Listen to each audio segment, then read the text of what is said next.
Well, welcome to Don't Know Much About, where, as you know, it always begins with a question. Today, we're all in for a real treat as I sit down with Eylon Levy, the former spokesman for the State of Israel, who has become in many ways the spokesman for Jews in the diaspora. But what does it mean to be a spokesperson for a country and for a people? This and more on today's episode. Now, before we discuss this and welcome Eylon, please allow me to tell you a little bit about our guest. Eylon Levy has become one of the most globally recognized voices for Israel since the October 7th war. Now, during the war, he has given over 600 interviews to the international media. I'm so grateful that he decided to also afford me an interview, earning him praise from President Donald Trump for his words of wisdom. Eylon holds degrees from the universities of Oxford and Cambridge. He made Aliyah from the United Kingdom in 2014 and served in the IDF as a lone soldier. He later served as the international spokesman to Israeli President Itzhak Herzog after a career as a television news anchor. Eylon has been featured in two 40 under 40 lists, was awarded the Bonnet Zion Prize for Global Impact, and was crowned number one Young Zionist Visionary of the Year by JNF USA and the Jerusalem Post. Now, fun fact and shameless little self plug, in 2024, I shared the honor given to me also by JNF as I made the top 10 Young Zionist Visionaries of that year. Eylon is the New York Times best-selling translator of Eli Sharabi's historic memoir of Hamas Captivity Hostage. He's also translated other influential works of Hebrew nonfiction, some of which are Catch 67 and The War of Return.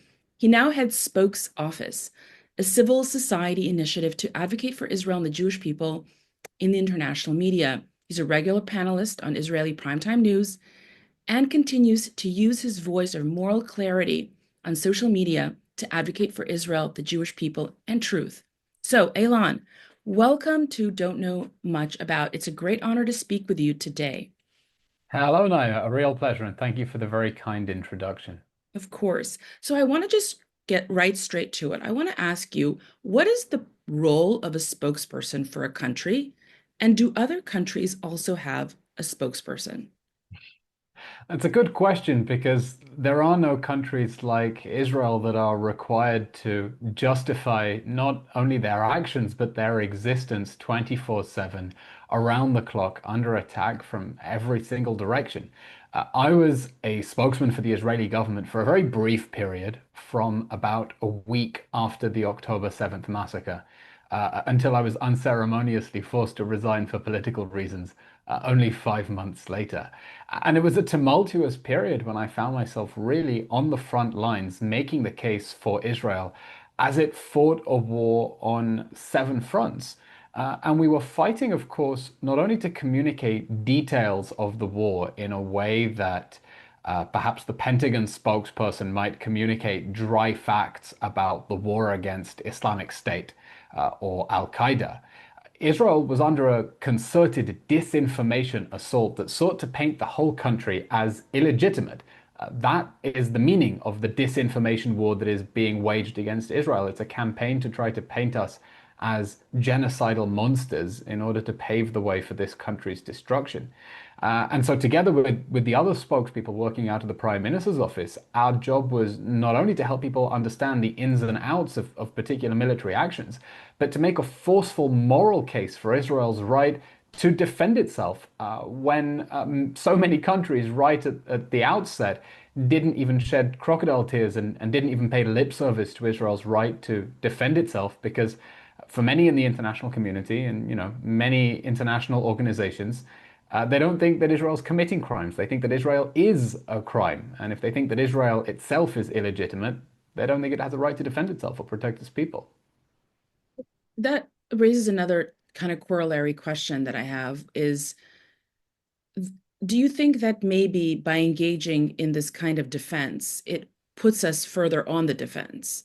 In other words, you kind of compared to the Pentagon and said, the Pentagon, a spokesperson for the Pentagon would kind of give a dry run of, facts. Whereas with Israel, there's that added layer of dimension that deals with morality, that Israel's existence is immoral. Do you think that perhaps we shouldn't even be participating in this conversation at all? Look, I don't think Israeli spokespeople need to be getting up and making a forceful, principled defense of a country's right to exist. But you want to rebuff the accusations that you are a monster and engender in foreign audiences a sense of identification, of solidarity, of understanding why your interests are mutual and you are existential for their defense as well, so that they understand that you are on the same side and rebuff the libels against you. The anti-Zionist hate movement out there has a very clear strategy of throwing so much mud at Israelis that they're drowning in things they need to respond to. Just endless false accusations. They're coming up all the time, every day. We can get into multiple examples to try to overwhelm us so that we can't project the positive face of this country, so that we can't then go on the offensive against our enemies, who are the enemies of the West and the free world in general. But it's essential that in making a case for Israel, especially at a time of war, we don't allow ourselves to be firmly on the back foot. There is plenty of blame going around. Blame for the international organizations that covered up Hamas's abuse of humanitarian aid and fighting out of hospitals. There is mud to be thrown at UNRWA, which, as far as I'm concerned, is a terrorist organization. And I hope that the reports are true, that the Trump administration is looking at perhaps even designating it a foreign terrorist organization. There is blame to be cast at the countries that funded and supported Hamas, and at the countries that tried to shield Hamas by playing along with its libels to force Israel to end the war with Hamas still in power and the hostages still in Gaza. So it's critical that we go on the offensive as well and help people understand that at a time the mud's being thrown at us to present Israel as the barrier to peace and security in the region, remind people there are other actors who are playing a far more pernicious role, and that Israel is not part of the problem to the world, is not part of the world's problems. It's part of the solution to the world's problems. Yes, yes. A lot of people have said that Israel's basically the fighting the war for the West on behalf of the Western civilization, or rather Well, French. I civilization. mean, I mean, the German Chancellor Friedrich Merz made exactly this point. He said Israel's doing the West's dirty work for it. I think he was talking about that in the context of the war against the Iranian regime and its nuclear program, and understanding that diplomacy had failed to stop the Iranians. They were a hair's breadth away from nuclear weapons capability. And Israel was swooping in, taking out Iran's nuclear program. And frankly, every time it launches an attack on high-profile Hezbollah targets, it's checking off names on the United States most wanted list. Absolutely. But let's go back to going on the offense. And you mentioned the word libels. Libels is really important. And you also correctly identified that this is a disinformation war, not a misinformation war. And this is really an important distinction for Jews in the diaspora because they think that we need to educate about Israel. And fine, that may be okay for young Jews. They need to understand the story of Israel and international law, et cetera, et cetera. But I'm under the impression, you can correct me if I'm wrong, that their libels do not respond well when you give facts. What are, like when they deploy Israel as a settler colonial state, Israel is a genocidal state, and we go, let me tell you about, let me give you the definition of the word genocide, let me educate you. I don't think that a libel responds to that. What are your thoughts about that? You're right, and that's, I think, part of the strategy is to throw so much. One word I've heard recently is libel vomit. Just vomit all the nasty words in the dictionary at you, so you can't respond. And if a news anchor asks you a question, you have to say, "Hang on, hang on, hang on. I have to correct that because we cannot let that go unchallenged before I actually answer your question."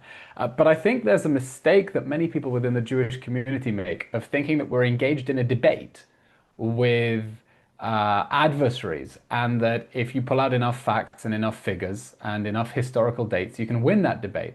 We're not having a debate. We're on trial. And we're on trial in a rigged court. And it means that we can't just rely on facts and figures, although that's very important. You have to shift the focus onto the people who are throwing the libel. You have to explain the intellectual origins of that hate movement, a hate movement that is, the illegitimate child of a mix of Islamism, Nazism, and communist propaganda, and explain and expose their true intentions, which is to destroy the state of Israel and kill or expel everyone who lives here. So, okay, great. I agree with you there. And you and I are in agreement in the sense that it's not a debate, it's a trial. Well, Um, that's no fun if we're in agreement. I need you to push back. well, but I am going to push back. I am going to push back. Who is the target then? Who do we go on the offense? Is it UNRWA? Is it Islam? Is it the Red Green Alliance? Is it what you said, the origins of communism, Islamism, Nazism? Who is the target? Because that is an there's a follow-up question to that. So who is the target to go on the offense? I think we need to start speaking in terms of anti-Zionism as a hate movement. Anti-Zionism as one word, because as our great guru Adam Louis Klein teaches, and he's been a great inspiration for me on Twitter and in person as well. Anti-Zionism has as little to do with Zionism as anti-Semitism has to do with Semitism, which isn't a thing. This is a hate movement. It is a hate movement that unites the right and left. When you have Mehdi Hassan finding himself agreeing with Tucker Carlson, you see that the horseshoe isn't a horseshoe, it's a perfect donut. They meet up at the end. The difference between the Anna Kasparians and Cenk Uyghurs and Nick Fuentes when it comes to Israel are microscopic. There is no difference. They both want to see the country destroyed. They both want to spread hate and lies about that country in order to see it destroyed. That is a coherent movement out there in the world, and it needs to be called out by all those who believe in the right of self-determination, who believe in individual rights, and who want to push back against hate as a potent force in our world. Look, I don't think we need to go through the hoops of saying, is anti-Zionism anti-Semitism in order to say that it's bad and then say that we want to fight against anti-Zionism. Anti-Zionism and anti-Semitism are in many ways very different things, okay? Anti-Semitism said the Jews are foreign race polluters, they're not white, they're subhuman. Anti-Zionism says the problem with the Jews is that they are ultra-white and that being white is now a problem. But they're both forms of hatred against exactly the same people. And that hatred, that really visceral hatred, that needs to be called out. Yeah, but I don't think that's enough. I don't think that calling anti-Zionism a hate movement, it's not a self-producing phantom. There it to me, saying something is just a hate movement doesn't really address the core. Who's producing anti-Zionism? That's what we need to say. It's not enough. I know it works well mostly with more people on the left. People on the left, they hate to be part of a hate movement. So it may work for them. But the problem is that the United States of America right now, we have a huge problem within the right. And calling something a hate movement is very off-putting for the right. They don't like that. In fact, one of the reasons that we have a problem of anti-Semitism and anti-Zionism on the political right is that for far too long, the left has been saying that's a hate movement and that's a hate movement and this is what you can't say, and basically policing speech. I don't want to police speech. I actually believe, you're in Israel, I'm in the United States of America. We have something known as the First Amendment, freedom of speech. When we say something is a hate movement, first of all, it's not far enough for me. It doesn't address who produces the hate. So I don't think saying that anti-Zionism is the target is enough. We have to go into saying who is producing anti-Zionism. Now, who is producing anti-Zionism? Who's producing them is people on the far left and Islamists. But we don't want to say that because if we say Islamists, we'll be labeled Islamophobic. And if we say far left, we'll be labeled as right wing. But the problem right now, huge problem in the United States of America, is that we have within the right growing anti-Semitism and anti-Zionism. Precisely, they will not respond well when you tell them anti-Zionism is a hate movement. They don't like that on the right. They don't like you policing speech and telling us what is sacred territory and what isn't. So for me, I think that whilst it may work for people on the left, because left culture is shame and guilt. You can shame them, you can make them feel guilty. The right doesn't respond to shame and guilt. It's a very different culture. And so maybe we need to speak in different ways to different audiences, fine. But for me, I don't think it's enough to just call anti-Zionism a hate movement because it doesn't address the producers of that hate movement. It's not, and it's an anti-Jewish hate movement. It's not just a hate movement. We got to be more specific.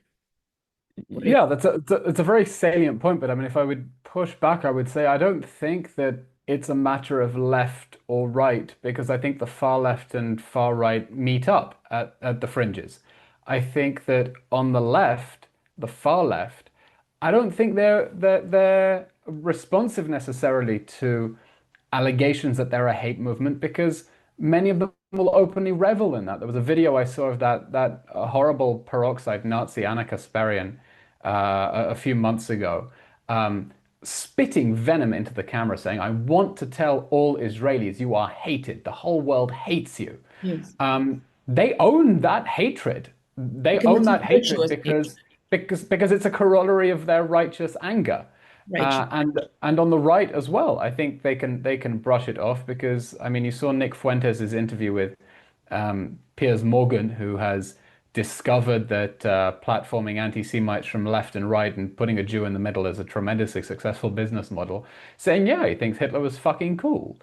So I don't think they will necessarily respond to it, but call me old-fashioned and naive. I still want to believe there's a soft underbelly of society who is responsive to hate, as in responsive to things being called hate movements, and don't want to live in societies consumed by hate, and that we can help them understand that just the criticism, so-called criticism of Israel, is a pseudo-scientific cover for hate, in the same way that when the term anti-Semitism was coined, it was a pseudo-scientific cover also for a primordial hate. It was dressed up in a much more scientific language. But we have to identify the purveyors. We can absolutely say this is a problem of Islamism. We can't ignore that. The I will never for the life of me understand how an Islamic revivalist movement like Hamas that wants to reclaim this land for Islam, or Turkey, which is the former colonial power in this land and still dreams of conquering Jerusalem, ever came to be presented as anti-colonial forces when anti-Zionism is just the most successful anti-colonial movement in history. I mean, there is no other example of an indigenous people exiled from their land who managed to return. So they have very successfully taken over language that makes them very appealing in large parts of the West, and they mustn't be allowed to hold on to that ticket. Absolutely. Let's go back for a second. You said that the hatred is righteous. You're absolutely right. In the era of anti-Judaism, it was a righteous hatred of Judaism. In the era of anti-Semitism, right? Okay, so today, people like that vomiting female, that woman. What is her name? What is her first name? Anna Anna. Kasparian. Right. Yeah. She won't respond to, yeah, I'm righteous in my hatred of of Israel. Right. She won't respond to that. That's absolutely correct. But here's another point you just made. You said, look, Zionism is actually anti-colonialism. It's decolonization, if you knew and understood, because the Jews are indigenous. I have another I have another perspective, which is that each era of Jew hatred, whether it's anti-Judaism, anti-Semitism, and anti-Zionism, we are constructed in opposition to what the society at that time deems to be moral, right? In the era of anti-Semitism, it was moral to categorize human beings based on race. It was scientific, it was legitimized. It had to take the Holocaust and anti-Semitism to reach a zenith point for us to say, well, that is a really corrupt and terrible way of looking at the world. I actually think that this adulation around decolonization is another bastardization of morality. I think, I really do believe that anti-Zionism will reach a zenith. Unfortunately, it didn't with October 7th, but okay, it will reach a zenith. Well, people will reject it. And when they will reject anti-Zionism, they will also have to take a hard look at what they thought was moral. This idea that colonialism is some sort of an immoral human stain. Because the history of the world is a history of conquering. That's just that's the reality, right? For this whole conversation around decolonization and who's colonial, who's not, ends up demonizing the West. That you know this, right? It's a demonization of America, Europe, and the West. And it will take anti-Zionism to force the world to reset their morality, to then reconsider, well, is it really decolonization? Is that really the sacred cow that we must all pray to? What are your response? That's a fascinating perspective. Have you watched the new Wicked movie yet? No. I get the feeling that the world is now living through the Wizard of Oz phase, in which Israel is cast as the Wicked Witch of the West. And what's clever about Wicked is it tells the backstory from the Witch of the West perspective, which shows she's not actually wicked, and it's everything is a lot more complicated. And you realize how everyone in the original Wizard of Oz has been manipulating the story and manipulating you all along. I think we're a way off until, unfortunately, until we reach the peak of anti-Zionism. October 7th inspired and energized and innovated the anti-Zionist movement. And eventually, hopefully, if we're still here, the world will be ripe for its wicked moment in which they look back and say, huh, the Israeli story makes sense, and maybe we were being manipulated all along. Will that come in tandem with a rejection of the notion that colonialism is necessarily evil? I'm not sure, because I think colonialism is something that even if we accept as having been part of human history, as a part of human history, we're quite glad to have put behind us. So it's an interesting question, but definitely to the extent that anti-Jewish hatred has always been linked to whatever particular ideas are in vogue, whether it's the gods that the Jews supposedly reject, or the race that the Jews are supposedly polluting, or the pure international order based on human rights that the Jews are supposedly violating. Um, if and when the hate movement subsides, it may subside in tandem with the morals that Israel is supposedly violating. So I can certainly imagine a world. I don't know whether I would think about this in terms of whether colonialism is bad or not, but I can certainly imagine a world in which people are disillusioned with the United Nations as this supposed moral authority because suddenly they realize that most of the countries there are not democracies and there's nothing particularly human rightsy about China, North Korea, and Venezuela. And together with the decline in moral authority that has, Israel is no longer painted as a bogeyman. But I think we're probably a long way off from that.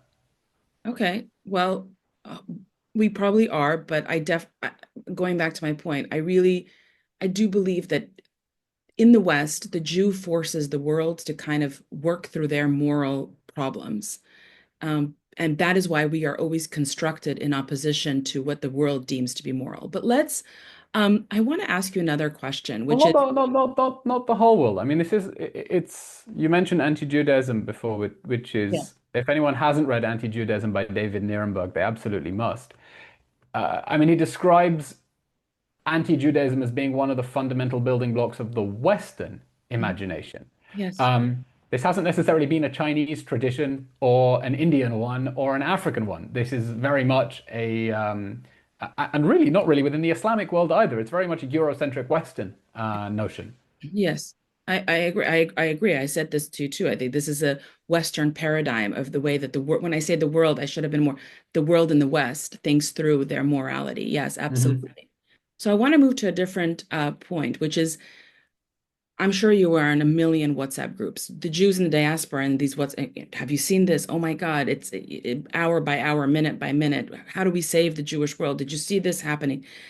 And the pulse is the Jewish people feel that they're failing, and we started this conversation today with advocacy and why we're not doing so well. And I often think to myself, the anti-Zionists who are participating in their own WhatsApp groups. I'm curious because I'm thinking, what if we're in this echo chamber and our perception is that we're losing? I'm wondering, do you think that if in their alternative reality, where they're living in these WhatsApp groups, do they also feel, oh my God, we can you believe it? You know, what I'm trying to ask you is, are we really losing, or is this a perception that we're losing? Yeah, I'm definitely in a gazillion WhatsApp groups. Israelis have more WhatsApp groups than American Jews because we never jumped on the iMessage bandwagon. All of our communications go through WhatsApp. And so I have two rules. One is that all groups are on mute, and the second is I don't listen to voice notes. So anyone listening to this podcast, do not send me a voice note. I will ignore I will ignore your message. Look, the other side definitely has the narrative as well, I think, that they're losing, okay? Because how do you explain why Israel is still perpetrating a genocide with your tax dollars, okay? And that, look, Israel is going to perform in Eurovision, and the proud moral countries that oppose Israel, they're the ones that have been forced out of the competition. And then, in order to explain that, they have to come up with their own conspiracy theories about murky Jewish power and influence behind the scenes and vote rigging and money and whatever, in order to explain why what they think is so blindingly obvious hasn't happened. Okay, we are deeply disappointed by the world's reaction to this war. But for the anti-Zionist side, if they genuinely believe that Israel is worse than Nazi Germany, then they're profoundly disappointed by the world's failure to Exactly. steamroll over us and have to come up with delusional explanations for why that's the case. Abs- And I'll tell you what does give me hope that we're not losing, because I've seen the polls coming from the United States and the UK and Canada, and it's grim. And it's grim with the young generation, especially, which is souring against Israel. I've been tweeting a lot about Ireland recently in the context of its just obsessive campaign to get Israel booted out of Eurovision at the same time as trying to rename Chaim Herzog Park in Dublin. Mhm. I have been inundated inundated with messages from people in Ireland making it clear that they are not their racist government and they're not their racist public broadcaster. I can try to read you just a couple of the messages that I have here, because really they've I mean, just to get messages like this from Ireland, which is a country that has been so hostile to Israel. A message saying, "I'll throw my hat in the ring of Irishmen supporting Israel. Much of the narrative in Ireland is warped by the forced teaming of Irish nationalism and Islamofascism, apropos. And the most intelligent people I know here have the same view as me. If you're ever here, I'll buy you a Guinness. Not that I'm taking my chances visiting Ireland. I'm Irish, but I'm not Jewish. I stand with Israel. The woke Marxists on the street don't speak for me. Hi, Eylon, another Irish person who wants to add their name to the list of citizens who are aghast at how our government, media, and society have acted towards Israel. I'm ashamed of my country." Getting a lot of messages saying I'm ashamed. As an Irishman living in Dublin, I want you to know I and everyone in my circle supports Israel. The hard left and those in power trying to chase their voter base do not represent the majority in Ireland. That gives me hope, because I know that when I go on Irish TV or Irish radio, there are people who, quietly as they can, will be rooting for me and saying we're on your side and we don't think you're the baddies and the monsters you've been painted into. And that means we can't give up, Right. So right? things can simultaneously be true, which is the majority can be actually supportive, and but the minority is the loudest voice here, which I don't think the majority is. I don't think the majority is supportive. I think the majority is hostile. But I think the majority is hostile because a small minority has made this its number one issue, and have therefore created an atmosphere where most people don't necessarily feel very strongly, but to the extent they have an opinion at all, they will be hostile, and that's the problem for us, right? If the libel campaign to paint Israelis as monsters just becomes the default assumption that no one really challenges. Mhm. But you are still hopeful, even though you don't think this is a majority. You are hopeful that there are these few people who write to you. I'm hopeful, but my hope doesn't stem from a position that I think we're going to convince the world to like us or to sympathize with us. I don't think it's going to come from that. I think Israel's best hope is not in making itself liked, but in making itself needed, in making itself indispensable. Look, last week Israel handed over to Germany Europe's most sophisticated missile defense system. The Arrow 3 system, handed over for $4.6 billion that will allow Germany to blow Russian missiles out of the sky in outer space. Mhm. We're now in a position where Europe needs Israel to be kept safe in order to keep Europe safe. Israel's security is Europe's security. Mhm. Um, and I think to the extent that, I mean, you've seen this with the Israeli stock market that's doubled since October 7th. No one could have seen that coming. with the technological innovations coming out of Israel that the anti-Zionist movement is trying to choke off, the more that Israelis put their minds to solving the world's problems and becoming part of the solution, the more the world needs us, whether they like us or not. And then hopefully those human interactions will normalize and humanize Israelis in a way that will provide an antidote to the swivel-eyed loons trying to claim that Israelis are the worst people in the world. Yeah. Well, last night I had dinner with Colonel Richard Kemp. I don't, Mm. yeah. So he's an amazing, you know, ally advocate for the Jewish people. And, in his British kind of dry humor, he said to me, he doesn't believe this, of course, so this is very cheeky. He said, you know what the Jews need to do? And I'm sorry, it's going to sound really crazy. He says, the Jews need to get back on cattle cars. And when they get back on carts, then the world will sympathize. To your point that you just made, we do not want to be sympathized and pitied. We want to be needed, not liked, not loved, but needed. But this We goes back. want to be needed, not needy. Not exactly.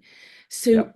but it actually goes back to the previous conversation we just had about colonialism and why and this idea of oppressed versus oppressor. When I said to you that it will take anti-Zionism to reject a false morality is that oppressed groups are the correct groups that we need to rally around. And what he was saying to me basically over dinner, and I agreed with him, is this, it's it it's toxic. It really is a toxic world that we live in which we need to prove oppression in order to be liked. I don't think that's healthy. No, and I imagine he was saying it with the deepest British sarcasm, because of course getting Deepest up on the British, cattle cars last time didn't help us. of course. I often get asked why Israel didn't immediately release all of the footage of October 7th around the world and instead screened it to journalists in closed screenings. And the answer is partly respect for the dignity of the dead and their families. That burned corpse is someone's daughter. She has a mother who is grieving and doesn't need to see that popping up on Facebook. Um, but also, I think there was an understanding that playing for the world's sympathy is just not going to work, and it's never worked. Whether it's because of the disinformation war that will immediately say, "Oh, well, that was just an Israeli Apache helicopter that killed that person," Mhm. or that's AI. It's a deep fake. Or because the anti-Zionists who celebrated on the evening of October 7th saw exactly those videos and they inspired them and they took them out to the streets in celebration. But yeah, we don't want to be pitied. Israel knows that sympathy is not a survival strategy. The Jewish people have been in a much, much worse place before and never was the conscience of mankind activated to help them. By the way, in much the same way that Israelis have no faith that the United Nations and international law are going to swoop in and save them, the United Nations is just as useless as global sympathy. I mean, Israel's founding memory is that the UN voted on partition and the creation of a Jewish state. The Arabs said no, invaded, and the United Nations was nowhere to be seen. The only support we had was some rusty arms from Czechoslovakia. That promise was no good, and truth comes to shove. Even if you want to think that the UN vote was motivated by pity over the Holocaust, which it absolutely was not, if you go and look at what happened in that debate, push comes to shove, it didn't help. It didn't come to our aid. So Israel has an ethos of self-reliance, not sympathy, not basing your security on other people's sense of honor or morality or justice. Mhm. Yeah. Let's move from how Jews and Israel speaks to the outside world to how Jews speak to one another. So something you may not know about me is I teach the Arab-Israeli conflict. I teach the history of anti-Jewish movements in Jewish schools, Mm. also at Yeshiva University. And one of the biggest obstacles in Do you have an online course I can sign up to? I do teach online as well. But I'm giving you an opportunity to plug the course. oh, of course. Well, yes, I'm teaching a course through KJ. I'm more than happy to share the link Mm. once the episode is up. Thank you so much, Eylon. I'm very bad at self-promotion, but maybe I need to learn from you. But in any case, And where do people? First of all, that was under the belt. why? You're calling me self-promoting? Oh no, but I mean, no, no. I think that you're doing a good job when you talk about yourself. It's great, and I need to learn from you a little bit more. No, So it's how can people follow you? How can people follow you on Twitter? Naya Elect, not at Naya Elect. I'm also on Instagram at Naya_elect. And I have a website, nayaelect.com. And I just founded an initiative called Stop Anti-Zionism, by the way, where There you go. We're getting the hang of it. we just issued a declaration signed by many Jewish organizations that anti-Zionism is Jew hatred. But Hmm. but I want to talk to you about speaking to Jewish students. Mm. And I'll share with you one such interaction that I had. I asked Hmm. my class a question. I said, what do you guys think about all these mobs, these anti-Zionist mobs that are rushing synagogues and harassing Jews as they come to synagogues? And most of the students said it was terrible, but a few students said, well, it's not good, but these are Zionist synagogues. And I said, what's a Zionist synagogue, right? And the student said, the synagogue that supports the state of Israel and the government of Israel, right? This fundamental misunderstanding that anti Zionism has nothing to do with politics, but conversely, the misunderstanding that Zionism is political. I just wrote an essay for the Jewish Journal that one of the big mistakes in Jewish education is that we've been teaching that Zionism is political. I think that when we talk to one another and talk about Zionism as a political movement, we are setting ourselves up for failing to see what anti-Zionism is. It's not a political disagreement. Anti-Zionism is demonization of Jews in Israel. What are your thoughts about when you go speak to Jews? How do you speak about Zionism? I express frustration that it's a term that we still need to use, in the same way that after Italy was unified, no one spoke about being a Garibaldian anymore. It Mhm. had fulfilled its goal. I would have liked in 1948 for the State of Israel to be established, for the whole world to accept it, and therefore the movement that was the national liberation movement, Zionism as an answer to the Jewish question, is no longer relevant because no one's asking that question. The tragedy is that they still are. And therefore, being a Zionist means not believing in Israel's right to exist. That's not an ideology. At an ideological level, it's believing that Israel is a force for good in the world, and that is something that we should contribute and support. And at its most basic level, it's an understanding. Um, in some ways, it's a response to anti-Zionism. It's an understanding that there is a movement out there that really wants to engulf this country in a hail of fire and brimstone. They really want to destroy this country, and therefore we need to be mobilized in order to protect it and develop it and make it stronger and more resilient. Um, yes, I mean, sort of expressing frustration that this is still a fight that we need to have. But if we're looking at it from a historical perspective, that I guess is one of Herzl's um, a sort of a myopic element of Herzl's thinking, because Herzl assumed that the reason that the Jews are hated is that they are seen as being aliens in every country with no place to call home, and once they have a sovereign homeland, then Jews living in the diaspora will be seen as extensions of that sovereign homeland, and that will immunize them from the hatred. He didn't take into account that the hatred itself could mutate and that they would find new reasons to hate exactly the same people, and those new reasons would be exactly the solution that he had found. Mhm. But I think it's very important what you're doing, going on the offensive against anti-Zionism and exposing it as a hate movement in that respect. Does Speaking that of, make sense? yeah, it makes sense. Speaking of Herzl, I see little figures behind you, which I love. And prior to hitting the record, you talked about one figure that didn't exist. Can you tell me about the one behind you that didn't exist? Because my final question to you is about heroes. Do we have heroes? Who's your hero? If you can address that. So I have behind me a wonderful collection from Piece of History. You can find them on Instagram. featuring a lot of the Jewish Zionist heroes. Here in the front row, we have Rabin, Begin, Ben Gurion, Golda, Herzl, Moshe Dayan, Weizmann, a lot of the cultural heroes. But there was one that was missing for me, and I reached out. I said, first of all, I did a poll on Instagram asking, what figurines would you like to see? And people replied, Benjamin Netanyahu and Yosef Haddad. Those Zionist heroes. But you have to be dead to qualify for that honor. And my personal hero is Abba Eban. Abba Eban was Israel's first ambassador to the United Nations, second ambassador to the United States, and third foreign minister.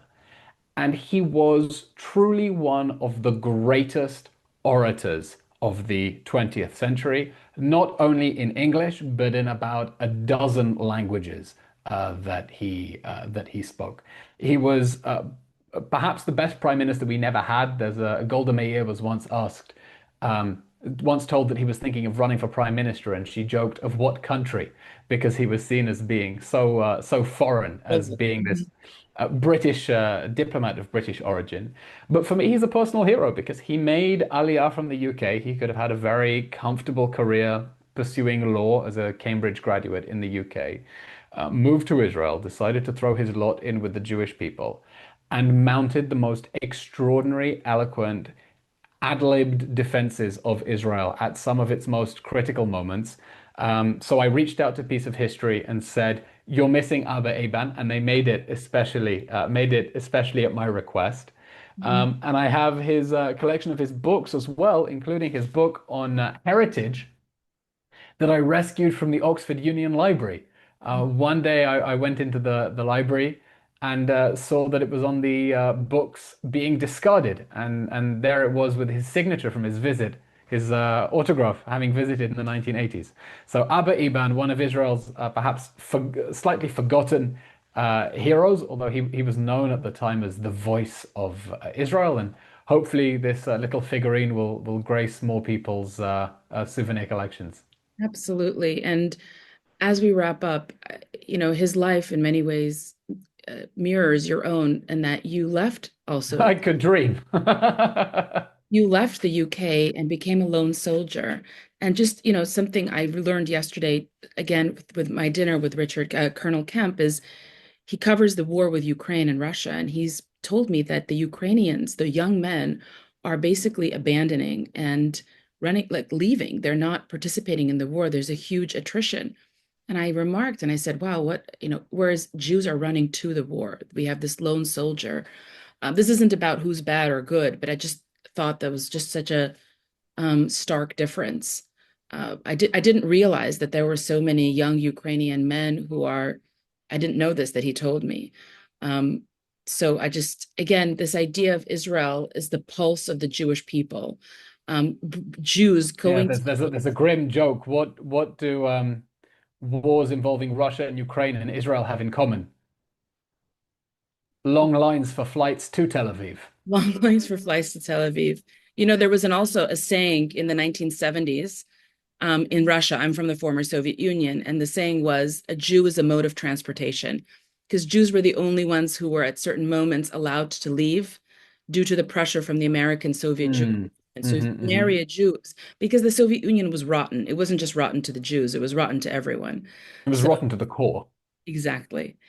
Well, Eylon, thank you so much for joining me, for pushing me to think. It was really interesting conversation. I hope my listeners will find it also very elucidating. It was very interesting. Thank you. Where can people follow you? I mean, they obviously, can you tell a little bit about any of your future projects that you're working on? Or Yeah, thank you, Naya.